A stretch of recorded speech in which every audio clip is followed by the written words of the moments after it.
Festivals అంటే మనకు మొదట గుర్తొచ్చేది పిండి వంటల్లో. దానిలో ముఖ్యంగా తీపి అనగానే గుర్తొచ్చేది అరిసెలు. అది ఏ విధంగా ప్రిపేర్ చేసుకోవాలో చూద్దాము. మొదటిగా రైస్ తీసుకొని కడిగి వీటిని 12 hours నానబెట్టిన తర్వాత వడపోయాలి.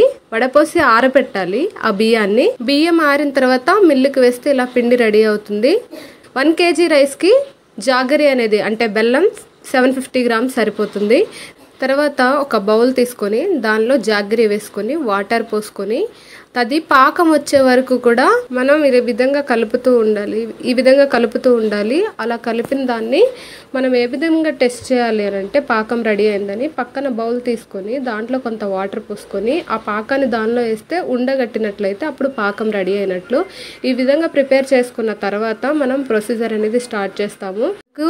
పాకం అనేది రెడీ అయింది. దాన్ని పక్కకు తీసుకొని దానిలో ఈ రైస్ ఫ్లోర్ అనేది యాడ్ చేస్తూ ఉండాలి.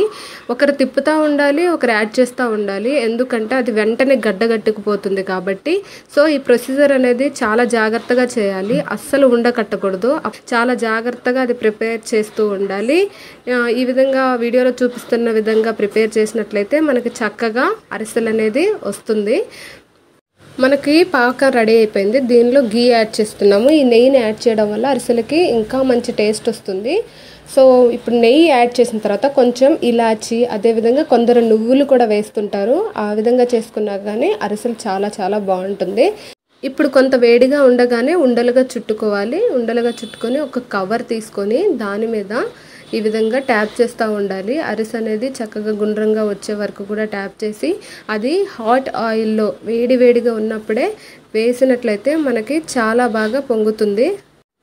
చూసారు కదా, ఈ అరిసెను ఈ విధంగా తిప్పగానే ఏ విధంగా పొంగుతుందో. ఇలా పొంగినట్లయితే మనకి చక్కగా ఉడుకుతుంది అండ్ టేస్ట్ కూడా చాలా బాగుంటుంది. మీరు కూడా నేను ఏ విధంగా కొలతలు చెప్పానో అదే విధంగా మీరు కూడా ట్రై చేయండి. మంచిగా ఉంటుంది రెసిపీ కూడా. ఆయిల్ పీల్చుకున్న వాటిని ఈ విధంగా ఒత్తుకున్నట్టయితే వాటిలో ఉన్న ఎక్సెస్ ఆయిల్ మొత్తం మనకి వచ్చేస్తుంది బయటికి. సో ఇట్లా చూపిస్తున్న విధంగా వీడియోలో అలా ప్రెస్ చేస్తూ ఉండాలి. ఆయిల్ అంతా తీసివేయాలి. సో మనకి అరిసెలు ప్రిపరేషన్ అనేది అయిపోయింది. Thank you so much for watching. మీరు కూడా మీ ఫ్రెండ్స్ అండ్ ఫ్యామిలీతో షేర్ చేయండి. And please do like, share and subscribe to Sushma Kavuri channel.